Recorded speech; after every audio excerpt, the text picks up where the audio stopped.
صراط الذين أنعمت عليهم غير المغضوب عليهم ولا الضالين. بسم الله الرحمن الرحيم. الله أحد الله الصمد لم يلد ولم يولد ولم يكن له كفوا أحد. بسم الله الرحمن الرحيم. الله أحد الله الصمد لم يلد ولم يولد ولم يكن له كفوا أحد. بسم الله الرحمن الرحيم. الله أحد الله الصمد لم يلد ولم يولد ولم يكن له كفوا أحد. اللهم صل على محمد وآل محمد. أعوذ بالله من الشيطان اللعين الرجيم. بسم الله الرحمن الرحيم.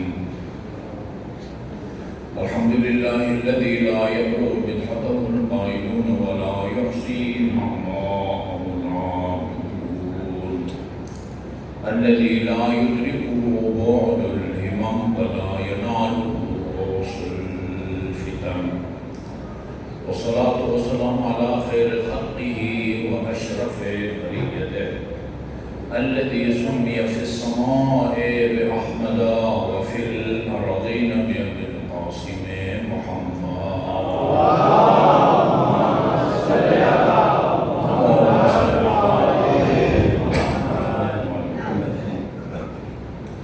وعلى أهل بيته الطيبين الطاهرين الذين أذهب الله عنهم الرجس وطهرهم تطهيرا.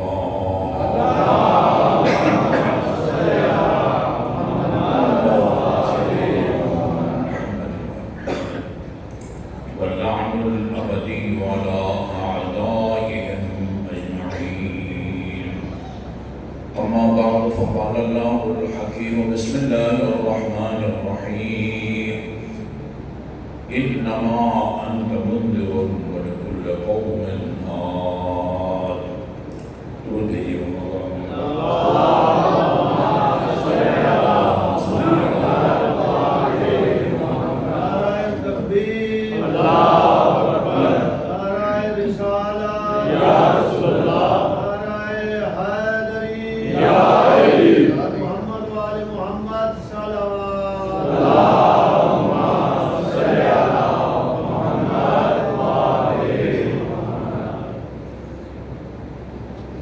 مومنین کرام،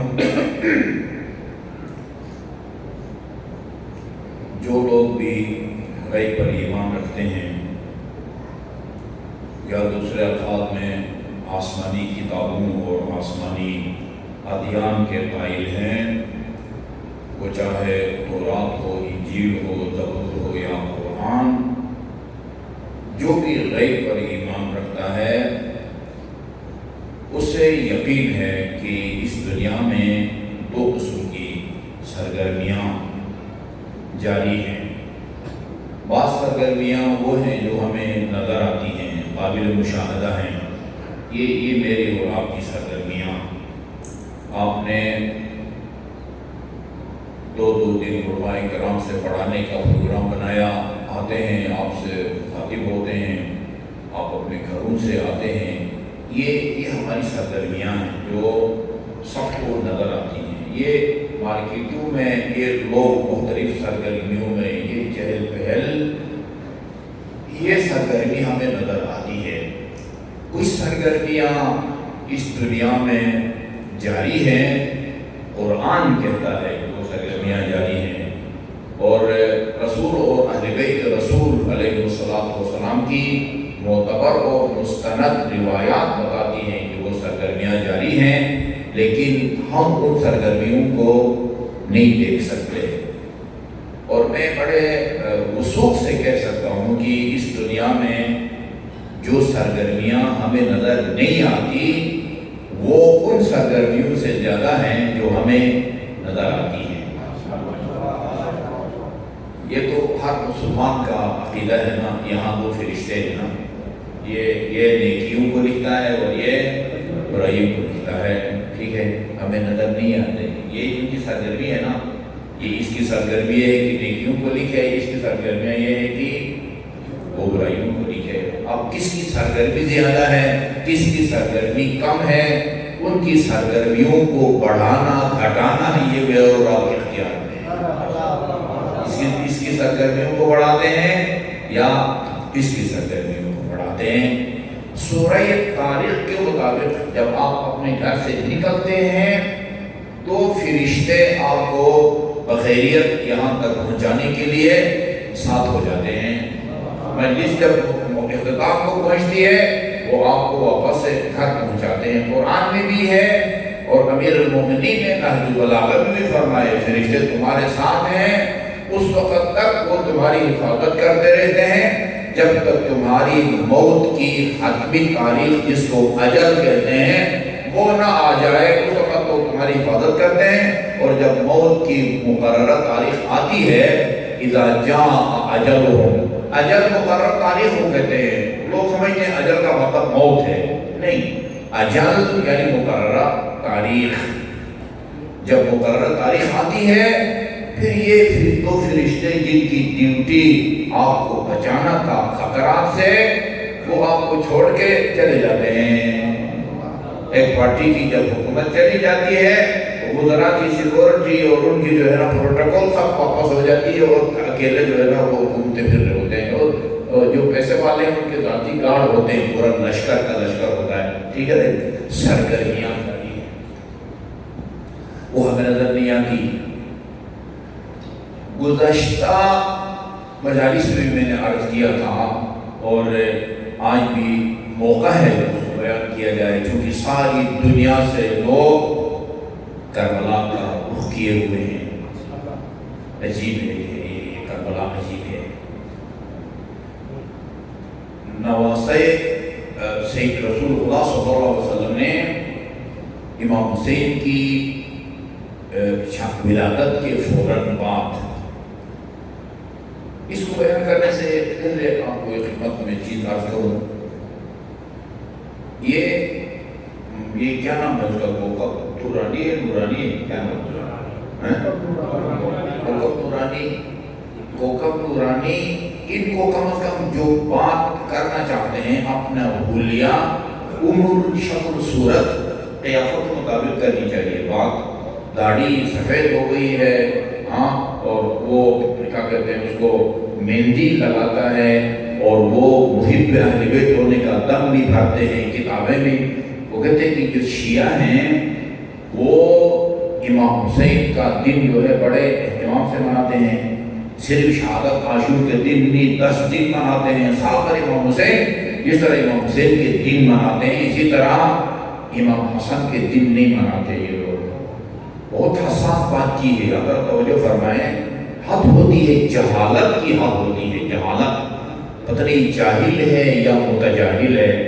جاہل ہے تو بھی افسوس کی بات ہے، عالم ہے اور دانشتہ طور پر اپنا کو جاہل ظاہر کر رہا ہے وہ اس سے بھی بدتر ہے۔ یہ کیا وجہ ہے یہ بھائی امام حسین کا دن مناتے ہیں اور امام حسن کا دن نہیں مناتے؟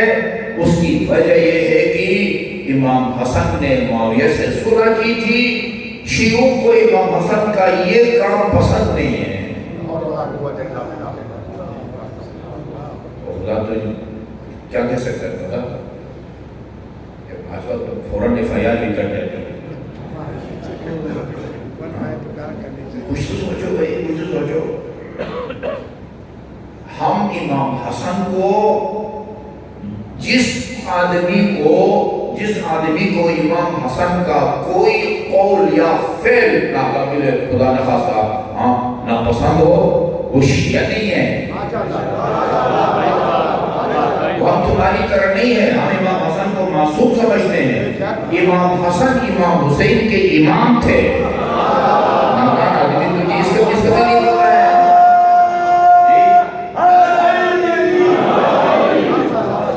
اب حسن و حسین یہ آپ ہی کے مقابل لکھا ہوا ہے، اب حسن و حسین امامان ان قام او قعدا، حسن اور حسین قیام کریں تو بھی امام ہیں، ہاں، یا گوش نشینی اختیار کریں تو امام ہے۔ کیا مطلب ہے؟ یعنی مسجد کے پیش نماز ہے میری طرح اور مبارک موسوی کی طرف امام ہے؟ نہیں۔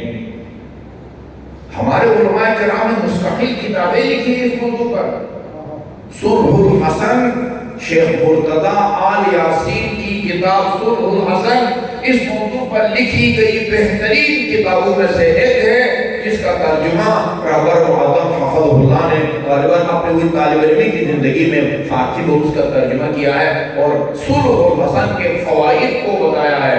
یہ اگر کچھ شرائط، وہ شرائط جن کی بنیاد پر صلح ہوئی تھی، ان پر اگر عمل ہوتا تو یہ واقعی کربلا پیش نہ آتا، وہ وقت نہ آتی، نہ یزید آتا، نہ یزید کے خلاف امام کو یہ مقدس تیار کرنا پڑتا۔ بات یہ نہیں ہے۔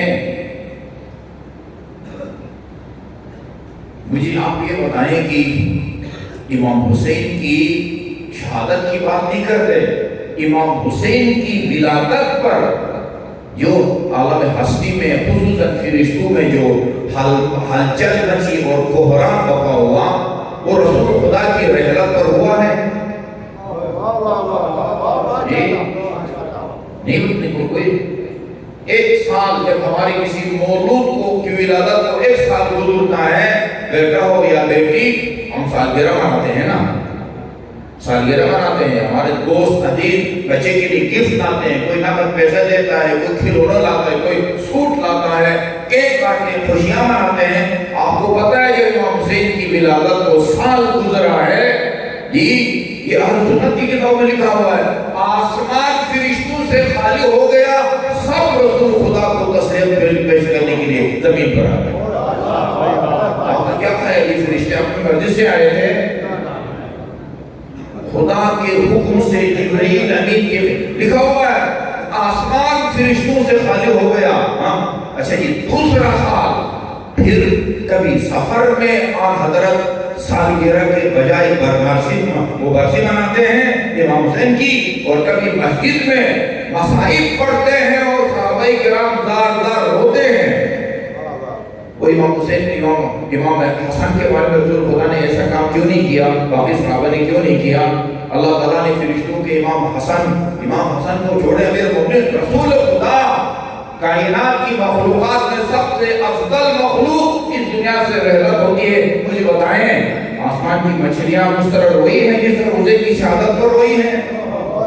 یہ فرشتے اس طرح روئے ہیں؟ مجھے آپ بتائیں، وہ تاریخ بتائیں کہ جو پتھر اٹھایا گیا ہو وہاں سے ابلتا ہوا خون نظر آئے رسول کی رحلت پر، کہیں پڑھا ہے؟ یہ حسین ہے، حسین۔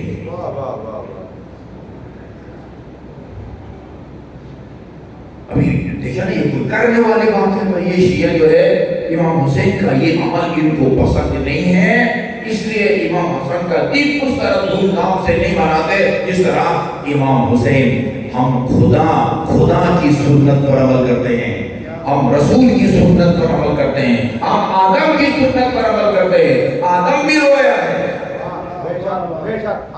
یہ سنت کی کتاب میں لکھا ہوا ہے، دور منصور میں لکھا ہوا ہے، وہ آیے کریمہ فَتَلَقَّى آدَمُ مِن رَبِّهِ کلمات کی تفسیر میں لکھا ہوا ہے، جب حضرت آدم سے ترک اولا ہو گیا اور اپنے آپ کو بخشانے کے لیے اللہ تعالیٰ نے پنجتن پاک کو اپنا، حضرت آدم نے پنجتن پاک کو وسیلہ بنایا، یا محمود الحق محمد و یا اعلی الحق علی، وہ پانچوں کو وسیلہ بنانے کے بعد اِلَّا مَا غَفَرْتَ لِي، میرے ترک اولا سے درگزر فرما۔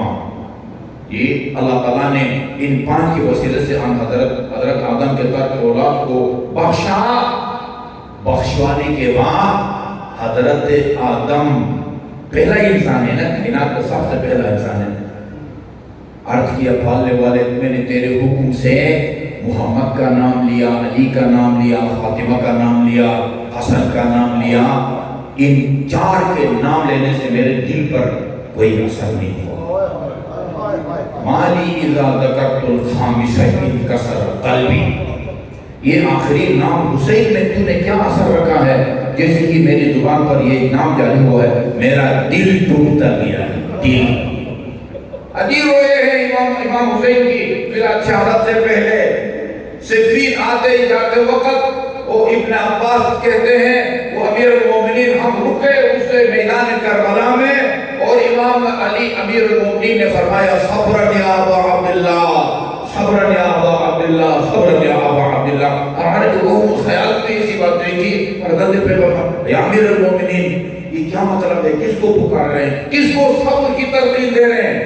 بتایا علی نے ایک ایک جگہ، یہاں میرے بیٹے عباس کا رحمہ ہوگا، ادھر اصحاب کا، ادھر قاسم کا، ادھر یہ کہتے ہیں کہ اتنے روئے امیر المومنین، دیر تک آپ کا غشی تاریخ ہوئی بھئی ابھی اچھا جی کبھی امام حسن کا تصور کر کے پڑھا ہے امیر المومنین اس طرح روئے ہوں؟ یہ امام حسین کا یہ واقعہ کربلا کا یہ عالم ہستی کا ایک منفرد واقعہ ہے۔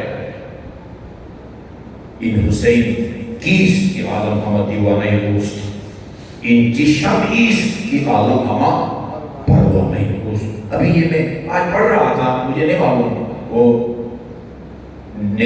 نیکسٹ منڈیلا ہے اللہ کیا ہے، اس کا بیٹا کربلا آ رہا ہے اربعین میں شرکت کے لیے۔ جی درود بھیجیے محمد وال محمد۔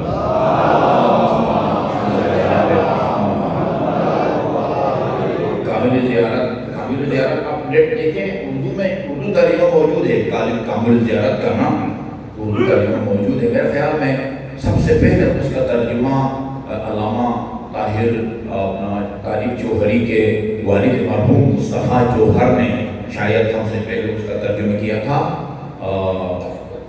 ابھی شاید کسی اور کا ہے، نیٹ پر موجود ہے، آپ اس کو پڑھیں۔ لکھا ہوا جو امام حسین کا زوار اربعین کے موقع پر جاتا ہے اور موقعوں پر جاتا ہے، وہ زیارت کر کے جب اپنے گھر کی طرف روانہ ہوتا ہے 2000 فرشتوں کو اللہ تعالیٰ فرماتا ہے اس کے ساتھ جاؤ اور اس کے گھر تک پہنچاؤ۔ گھر پہنچانے کے بعد یہ فرشتے کہتے ہیں کہ خدایا اس کو ہم نے اپنے منزل مقصود پہنچا دیا ہے، اب اجازت ہو تو واپس آ جائیں اپنے مرکز۔ ارشاد ہوتا ہے تا حیات اس کے ساتھ فوت ہو جاتا ہے، خدایا اب تو اس دنیا میں زندہ نہیں رہا، اب آ سکتے ہیں واپس؟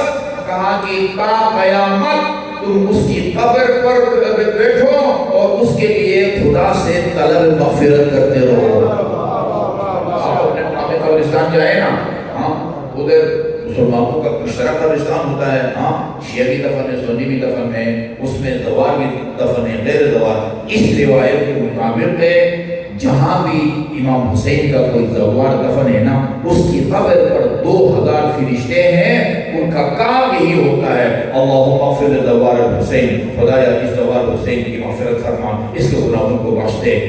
وہ آپ کو نظر آتے ہیں فرشتے؟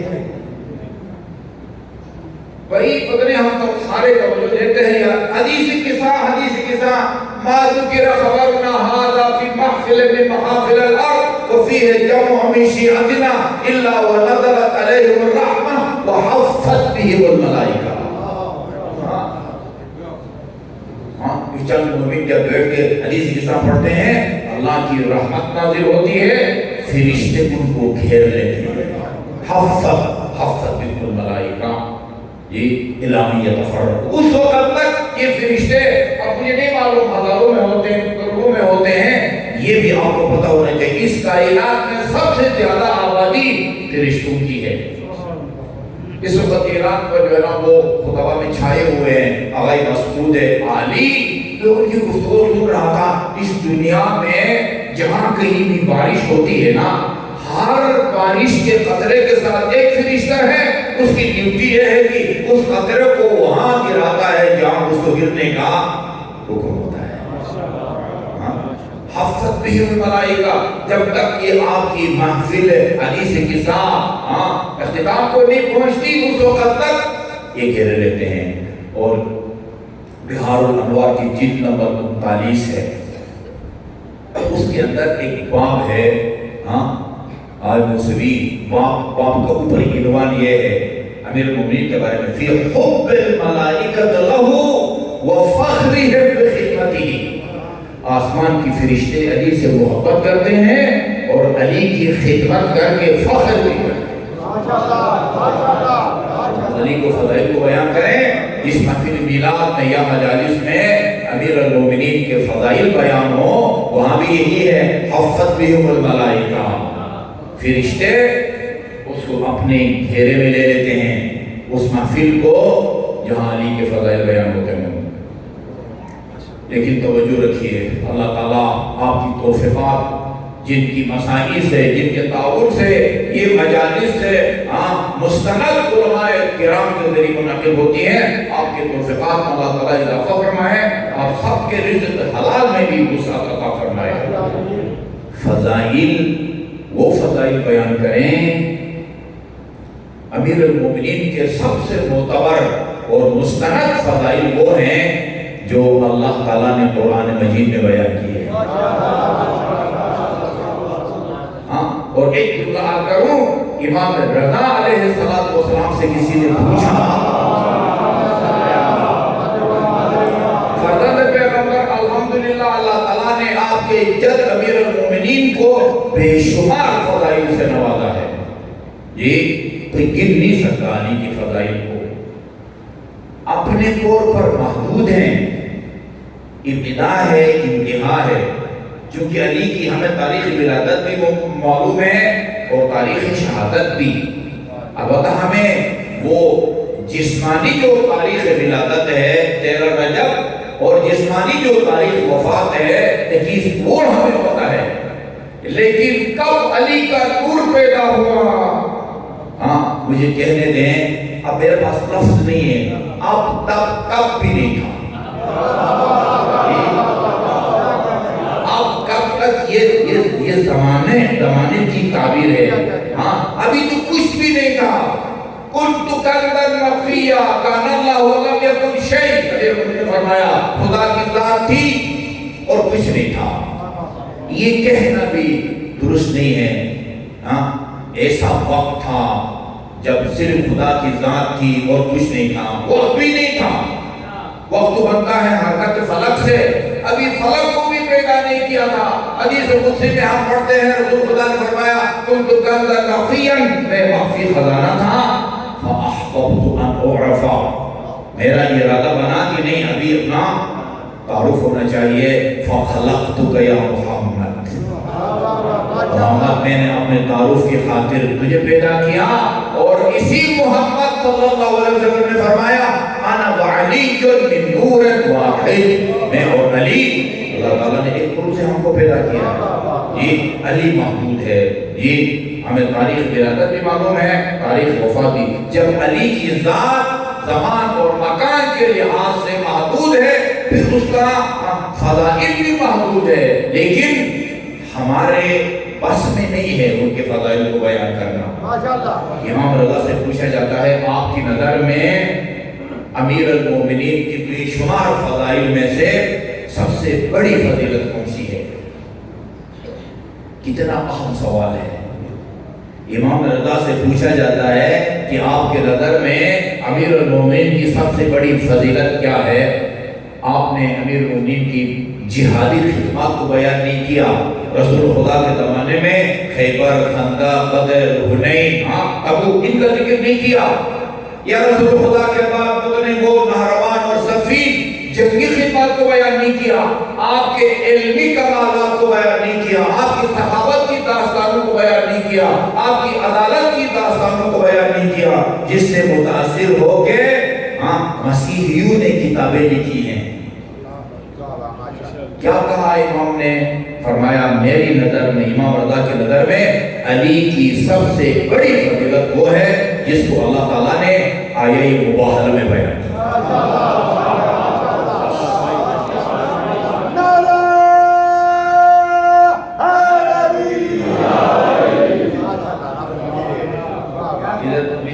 ہر زبان میں کوئی خصوصیت ہوتی ہے، کہاوتیں ہوتی ہیں، وہ دوسرے زبانوں میں نہیں ہوتی۔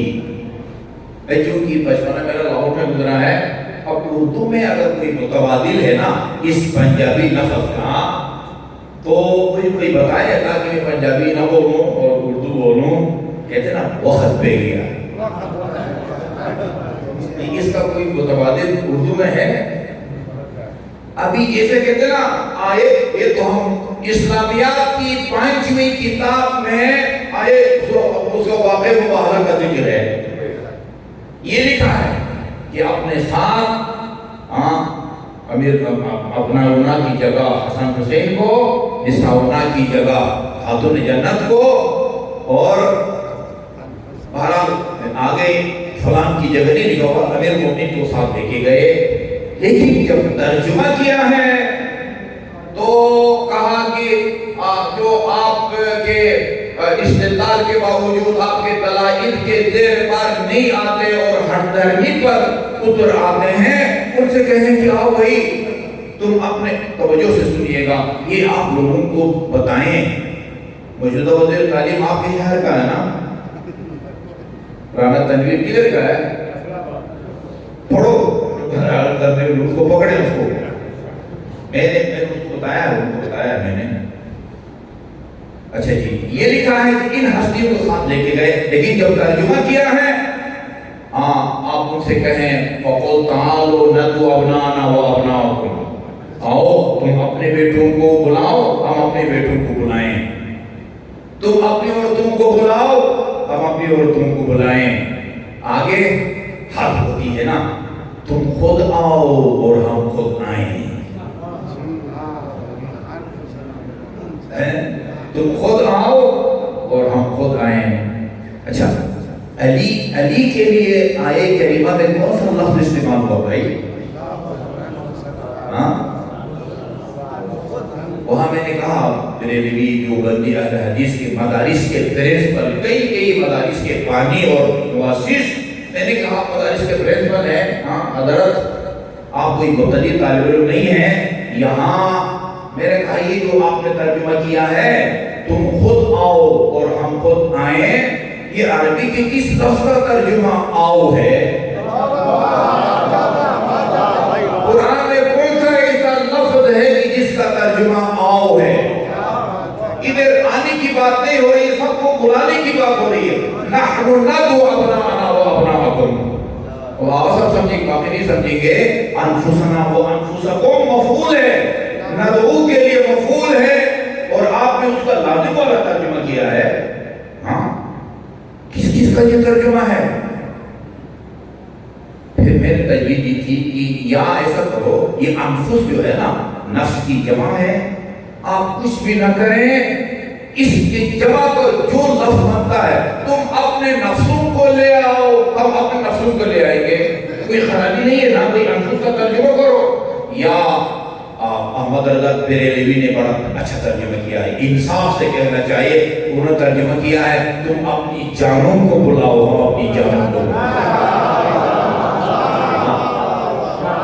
اپنے عزیز ترین کے لیے کہتے ہیں نا، جان سے بھی زیادہ عزیز ہے، لیکن اس کو ماننے کے لیے تیار نہیں ہے۔ کسی نے ترجمہ کیا ہے تم اپنے آپ کو بلاؤ، ہم اپنے آپ کو بلائیں گے۔ میں نے کہا کہ بھائی اگر علی مراد نہیں ہے انفس سے، اچھا اپنا کا مطلب حسن اور حسین، نساء کے جگہ حضرت زہرا علیہ السلام کو لے کے گئے، اگر انفس سے مراد خود رسول خدا ہے، ہم خود آئیں اور تم خود آؤ، پھر علی کو کس کھاتے میں لے کے گئے تھے؟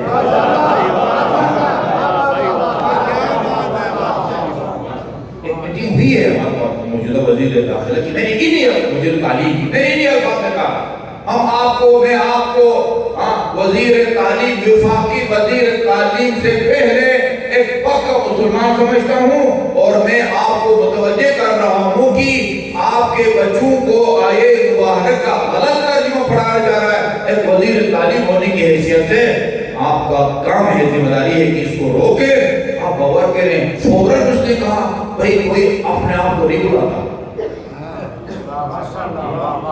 بلانے والا اور ہوتا ہے، جس کو بلایا جاتا ہے وہ اور ہوتا ہے۔ اچھا، اسی طرح میں ان کو بتایا بھائی امیر المومنین کے حالات زندگی میں میں نے کہا سب سے پہلے یہ لکھو کہ امیر المومنین کی ولادت خانہ کعبہ میں ہوئی ہے،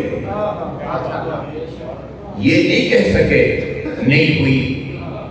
اچھا کہنے لگے اچھا نیسی صاحب اور لوگوں کی بھی ہوئی ہے خانہ کعبہ میں ولادت؟ میں نے کہا ہوئی ہوگی بھائی، ابھی تو اس کی بات نہیں ہو رہی ہے نا، ابھی تو علی کے حالات زندگی، وہ حضام بن پتہ نہیں کیا کہتے ہیں اس کے، کیا نام ہے، حجیب بن حضام، حکیم بن حزام عجیب بن حزام جس دن نصاب میں شامل ہوگا اس دن دیکھیں گے بھئی اگر ہوئی ہے اس کا بھی لکھیں گے، ابھی تو نصاب میں نہیں ہے نا، علی میرے مظلوم مولا امیر المومنین کی حالات زندگی ہے، لکھو۔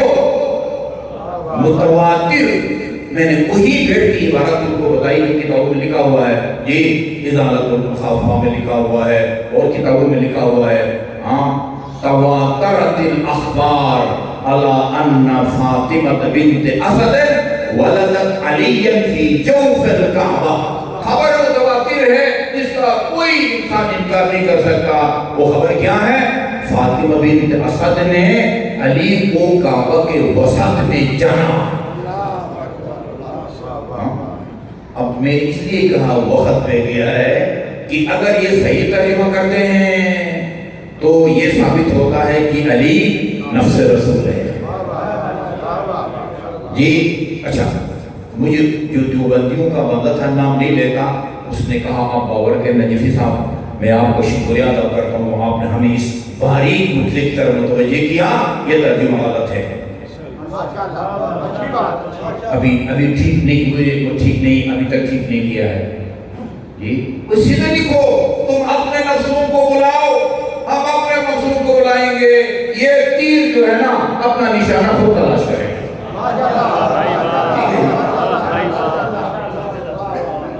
ہم مدارس میں کہتے ہیں زمین اپنا مرجع خود تلاش کرے، ٹھیک ہے نا؟ میں آج یہ کر رہا تھا کہ میرے مومنین کے سب سے معتبر ترین فضائل وہ ہیں جن کو اللہ تعالیٰ نے قرآن میں بیان کیا، ذالک الکتاب لا ریب فیہ۔ ابن حجر حیثمی کا نام سنا ہوگا نا آپ لوگوں نے، جس نے سوائد محرقہ لکھی ہے۔ امیر المومنین کے حالات زندگی میں لکھتے ہیں کہ شیعوں نے علی کے بارے میں 3 لاکھ احادیث گڑھی ہیں۔ میں بریکت میں ایک جملہ عرض کروں کہ چلو بھئی ہم نے 3 لاکھ جو گڑھی ہے نا ان کو نکالو، باقی جن کو شیعوں نے نہیں گڑھی وہ بھی اتنی ہے کہ رسول خدا نے فرمایا اللہ نے میرے بھائی علی کو اتنے فضائل سے نوازا ہے کہ جن کو گننا بشر کی بات سے باہر ہے۔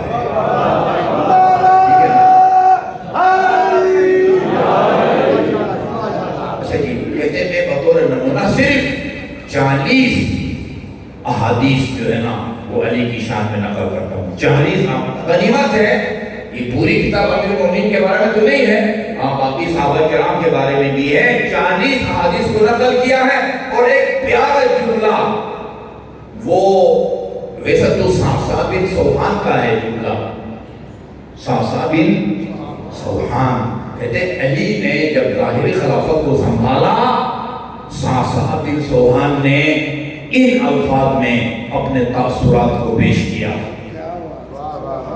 دیکھا ایک حکیم نے، وہ صعصع بن سوحان تھا، کوئی تو تھا نا جس نے اس حقیقت کو بیان کیا ہے، اور ابن حجر نے اپنی کتاب میں لکھا ہے، کیا کہا اس حکیم نے جو کہ صعصع بن سوحان تھا؟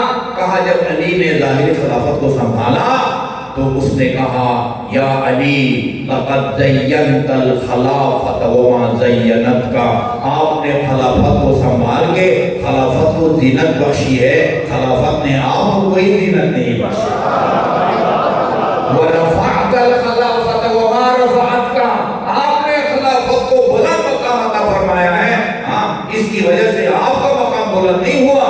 اور آخری جملہ وَهِيَ أَحْوَجُ إِلَيْكَ مِنْكَ إِلَيْهَا، جتنے خلافت آپ کے محتاج ہے نا اتنے آپ خلافت کے محتاج نہیں۔ وہ فضائل بیان کریں جو خدا نے بیان کیے ہیں، رسول نے، اور نے کہا تھا کہ ان فضائل کو بیان کرو جو دربار یزید میں امام زین العابدین نے بیان کیا۔ دربار یزید میں عجیب ہے، میں نے خطبے میں سب سے پہلے امام زین العابدین نے رسول خدا کی فضائل کو بیان کیا صلی اللہ علیہ وآلہ وسلم۔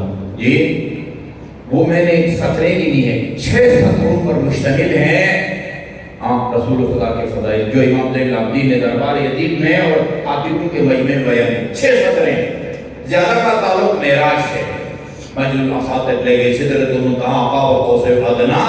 امیر المومنین کے بارے میں جو فضائل ہیں وہ کم از کم 100 صفحے پر مشتمل ہے۔ اس کا ہرگز مطلب یہ نہیں ہے کہ رسول خدا سے زیادہ علی کے فضائل تھے، نہیں، رسول خدا امیر المومنین کے رسول تھے، رسول خدا امیر المومنین کے استاد تھے۔ فضائل ایسا نہیں کہ رسول کے فضائل زیادہ ہوں، علی کے فضائل وہ کم ہو، علی کے فضائل زیادہ ہوں، نہیں۔ اس کی وجہ کیا ہے؟ یہ کہ رسول کے فضائل کو چھپانے کی کوئی کوشش نہیں کر رہا تھا، مگر علی کے فضائل کو چھپانے کی کوشش کر رہے تھے، اور آپ نے اس سازش کو ناکام بنانے کے لیے دربار یزید میں وہ فضائل بیان کیے، قاتل سن کے پریشان ہو گئے۔ اس طرح ابھی ہو رہا، ابھی یہ دیکھ رہے چھپانا، یہ چھپانا نہیں تو کیا ہے؟ کیوں نہیں لکھتے ہو وہی علی کے خانے قبر ولادت ہوئی ہے؟ میں نے لکھ کے دیا، مسند احمد ابن حنبل میں لکھا ہوا ہے اللہ نے جتنے فضائل علی کو دیے ہیں اتنے کسی کو نہیں دیے۔ مسند احمد بن حنبل لکھو۔ اچھا جی، اگلے ایڈیشن میں سوچتے ہیں ابھی لکھو تو کیا تکلیف ہوتی ہے؟ اچھا، آپ نے سنا مختلف اہل حدیث علماء کرام، دیوبندی علماء کرام، بریلوی علماء کرام سب اس کو بیان کرتے ہیں کہ رسول خدا نے فرمایا امیر المومنین سے، یا علی لا یحبک الا مؤمنا ولا یبغض الا منافق، تو اسے کوئی محبت کرے گا اور منافق تو سے دشمنی رکھے گا۔ میں نے کہا اس کو لکھو، اگلے ایڈیشن میں غور کریں گے۔ ابھی کیوں نہیں لکھتے؟ اچھا جی، میرا مطلب یہ ہے کہ صحیح فضائل ہوں تو فرشتے اس کو گھیرے میں لیتے ہیں۔ فضائل کے نام سے اگر امیر المومنین پر تہمت لگائی جائے، پہلے سے کوئی فرشتہ غلطی سے آیا بھی ہو تو نکل جائے گا، لیکن جھوٹ بولا جا رہا ہے، علی پر تہمت لگائی جا رہی ہے، علی پر تہمت ہی ہے نا۔ منبر پر کھڑے ہو کے علی نے فرمایا، اس کی بات نقل کر رہا ہوں، حضرت علی نے منبر کوفہ پر کھڑے ہو کے فرمایا، انبیاء کو میں نے بھیجا ہے۔ یہ تہمت نہیں ہے امیر المومنین کی شان میں۔ رمضان مبارک میں اگر کوئی منبر پر آ کے یہ کہے کہ حضرت علی نے فرمایا انبیاء کو میں نے بھیجا ہے، اس کا روزہ ٹوٹ جاتا ہے۔ غلط نسبت دی ہے امیر المومنین کی طرف۔ بارش میں برساتا ہوں، خدا قرآن نے فرماتا فَرَأَيْتُمْ مَا تَشْرَبُونَ، تم نے کبھی سوچا ہے جو پانی پیتے ہو گلاس میں، تم نے اس کو بادلوں سے اتارا ہے یا ہم نے اتارا ہے؟ یعنی اللہ تعالیٰ کو چیلنج کرتا ہے، اپنے پالنے والے سے وہ غلط فہمی ہو گئی ہے، ملیکہ کہتے ہیں نا، آپ کو غلط فہمی ہے، انبیاء کو تم نے نہیں بھیجا میں نے بھیجا ہے، بارش جو ہے نا وہ آپ نہیں برساتے میں برساتا ہوں، تہمت ہے۔ علی کے وہ فضائل بیان کریں جن کو خدا نے قرآن میں بیان کیا ہے اور رسول خدا نے بیان کیا، امام زین العابدین نے دربار یزید میں بیان کیے ہیں۔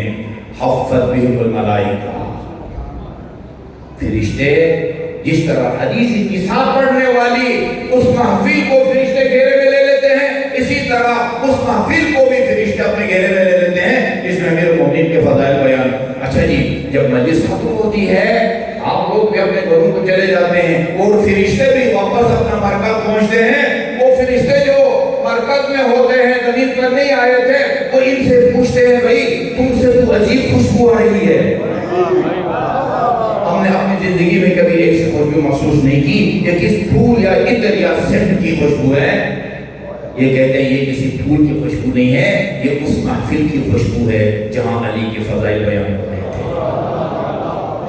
وہ کہتے ہیں اہبطوا بنا، بہار الانوار کی جن نبت 43، ہمیں اہبطوا بنا، ہمیں لے چلو زمین پر، ہم بھی اسے محفوظ ہوں۔ وہ کہتے ہیں مجلس تو ختم ہو گئی، گجرات میں ہو رہی تھی مبارک موسوی صاحب والے مسجد میں، پڑھنے والا پڑھ کے چلا گیا، مومنین بھی، اور ویسے بھی بڑا مشکل ہے باہر سے اللہ جو ہے نا وہ سمندر بنا ہوا ہے۔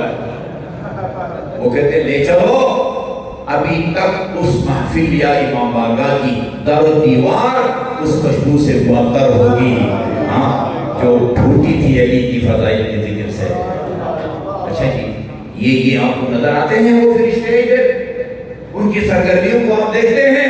نہیں دیکھتے۔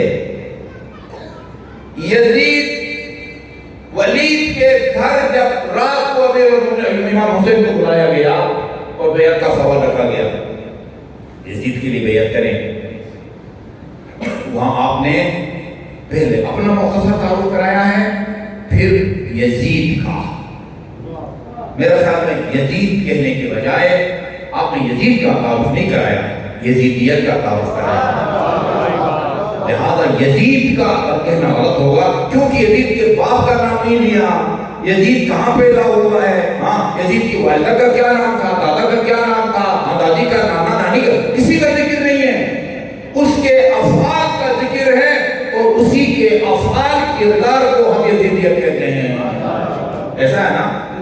کہتے ہیں کہ یہ بھائی تمہیں پتا ہے تم کس سے آپ کو بیعت کا مطالبہ کر رہے ہو؟ نحن اہل بیت النبوہ، ہم اہل بیت النبوت ہیں، وہ معدن الرسالہ، رسالت کے ہم کان اور معدن ہیں۔ یہ فضائل کا جملہ ہے سمندر۔ وہ مختلف الملائکہ، مختلف اس جگہ کو کہتے ہیں جہاں آپ روٹین میں آتے جاتے ہیں۔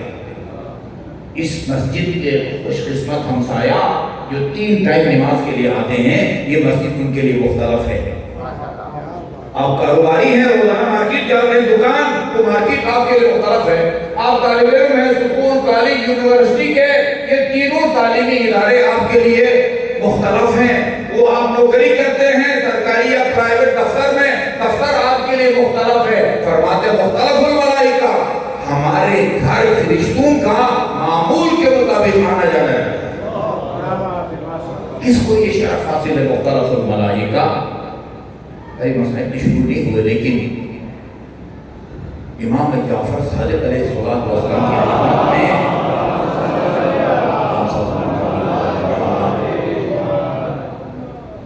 1969 سے 75 تک میں نجف میں تھا۔ وہاں آل بحر العلوم کے ایک انتہائی متقی، پرہیزگار، پارسا، مجتہد آیت اللہ محمد تقی آل بحر العلوم مسجد دوسری میں وہ نماز پڑھاتے تھے۔ اس کے ساتھ ہی ابھی بھی ان کی پورے خاندان کے گھر ابھی تک وہاں موجود ہیں۔ جب آپ وادی السلام جاتے ہیں الٹے ہاتھ کرتے ہوئے نا، وہ اس خاندان کے گھر ہیں۔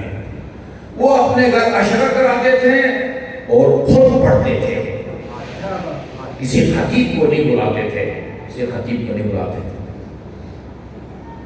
ان کے بیٹے نے ان کی وفات کے بعد باپ کی مجالس کا مجموعہ چھاپا ہے، مقتل الحسین او واقعۃ الطف، کتاب کا نام ہے مقتل الحسین او واقعۃ الطف، یعنی حسین کی شہادت یا واقعہ کربلا، ترجمہ یہ بنتا ہے۔ اچھا، اس کے اندر یہ لکھا ہوا ہے کہ ایک مرتبہ امام جعفر صادق علیہ السلام کی حکمت میں ایک شاعر بیت آیا جس کا نام جعفر بن عفان تھا۔ جعفر بن عفان، یہ کوئی حضرت عثمان کے بھائی نہیں تھے، حضرت عثمان کے والد کا نام بھی عفان تھا، یہ کوئی اور عفان ہے، یعنی حضرت عثمان کے والد عفان نہیں ہے، جعفر بن عفان۔ عفان نام تو بہت سارے تھے عربوں میں۔ تو آپ نے پوچھا جعفر سنا ہے تو شاعری بھی کرتا ہے، قصیدے مرثیے دوہے بھی لکھتا ہے؟ کہاں آپ فرزند پیغمبر، میرا باپ بھی شاعر تھا، اللہ تعالیٰ نے مجھے بھی توفیق دی ہے۔ اس زمانے میں تو اس طرح امام بارگاہ حسینیہ تعمیر، ایران عراق حسینیہ کہتے ہیں، یہاں پر ہم امام بارگاہ کہتے ہیں۔ گلگت بلتستان میں امام بارگاہ کو ماتم سرا کہتے ہیں، یہاں ماتم یہ زلزلی کو کہتے ہیں، گلگت بلتستان میں مجلس کو ماتم کہتے ہیں۔ عربی میں بھی لہذا ماتم سرا کہا جاتا ہے۔ اس زمانے میں کوئی ماتم سرا لوگ تعمیر نہیں کرتے تھے۔ ائمہ معصومی موقع کی مناسبت سے جب کوئی اچھا مستند شاعر ملتا پڑھنے والا فوراً مجلس کا اہتمام کرتے تھے، وہ کسی خاص تاریخ کا انتظار بھی نہیں کرتے تھے۔ پردہ اعلان کیا، اس طرح مخدرات کو بٹھایا، اس طرح امام خود شاعر اور جو بھی آپ کے عزیز یا اصحاب تھے، اس نے تقریباً کوئی پورے صفحے پر مشتمل اپنا قصیدہ سنایا، شروع میں اہل بیت کی فضائل اور آخر میں مسائل۔ جب یہ اپنی اس کلام سے فارغ ہوا، امام علیہ السلام نے قسم کھا کے اس مجلس کے نتیجے کا اعلان کیا۔ جب یہ فارغ ہوا فرمایا واللہ یا جعفر، جعفر خدا کی قسم لقد شہدت الملائکۃ ہاہنا وبکوا کما بکینا و اکثر۔ تم جب اپنا کلام سنا رہے تھے آسمان کی فرشتے بھی صف اعلیٰ کے اوپر بیٹھے ہوئے تھے، وبکوا کما بکینا و اکثر، جس طرح ہم روئے بلکہ ہم سے زیادہ آسمان کی فرشتے رو رہے تھے۔ وَغَفَرَ اللَّهُ ذُنُوبَكَ جَمِيعًا، خدا نے تیرے تمام گناہوں کو بخش دیا ہے۔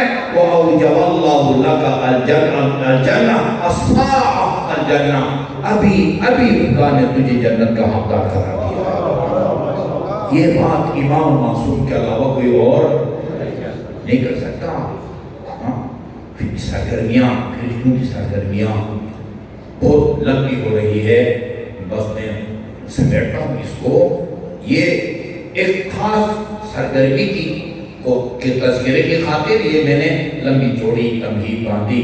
میرے برادر عزیز محترم صدری صاحب سنا رہے تھے آپ کو صلوات کے فضائل، نہ صلوات کے فضائل کتنا ثواب ہے۔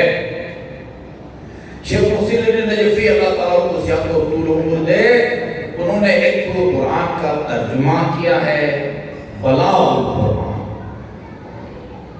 یہ 4-5 سال پہلے میری نظر سے وہ ایک ان سے چھپا ہوا رسالہ پتہ نہیں اتوار ہے یا ماہوار، ترجمان الوحی، ترجمان الوحی ایک رسالہ پڑھ رہا تھا، اس میں لکھا ہوا تھا کہ وہاں ایران میں باقاعدہ ایک ٹیم بٹھائی گئی، ظاہر اس میں پاکستانی علماء بھی ہوں گے، ایرانی علماء سے بھی مشورہ لیا ہوگا۔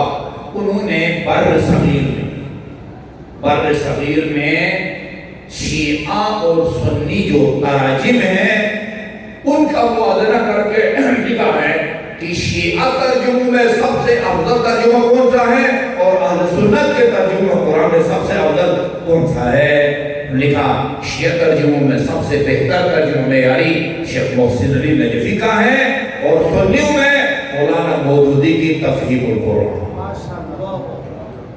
ترجمہ قرآن ہے بلاغ القرآن، اور مختصر حاشیے کے اوپر تفسیر، اور جو اس کے علاوہ 10 جلدوں پر مشتمل تفسیر الکوثر، تفسیر الکوثر لکھی ہے۔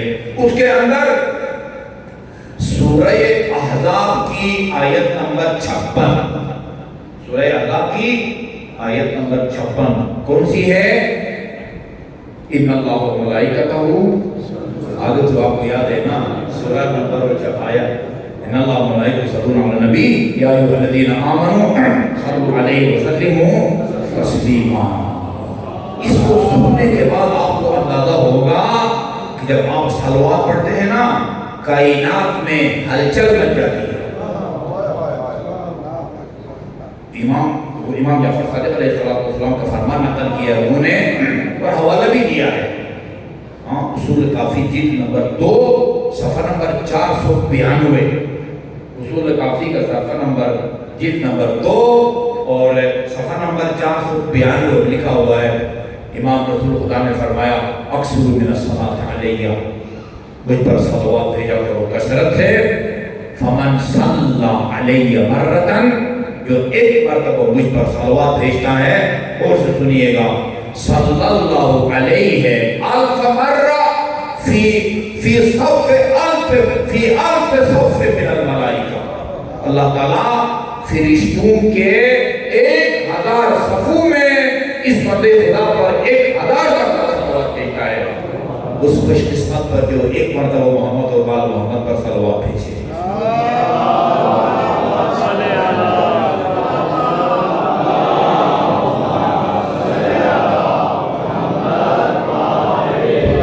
مخلوقات میں یعنی ہم نے جن کا نام سنا ہوا ہے وہ 5-6 ہیں، جمادات، پتھر، مٹی، ڈھیلا وغیرہ، نباتات، درخت، ٹھیک ہے جی، درخت میں پھلدار درخت، جنگلی درخت، پھول وغیرہ یہ اس میں آ گئے، حیوانات، یہ بات وحشی، چرندے، پرندے، کیڑے مکوڑے، یہ سب حیوانات میں آتے ہیں، انسان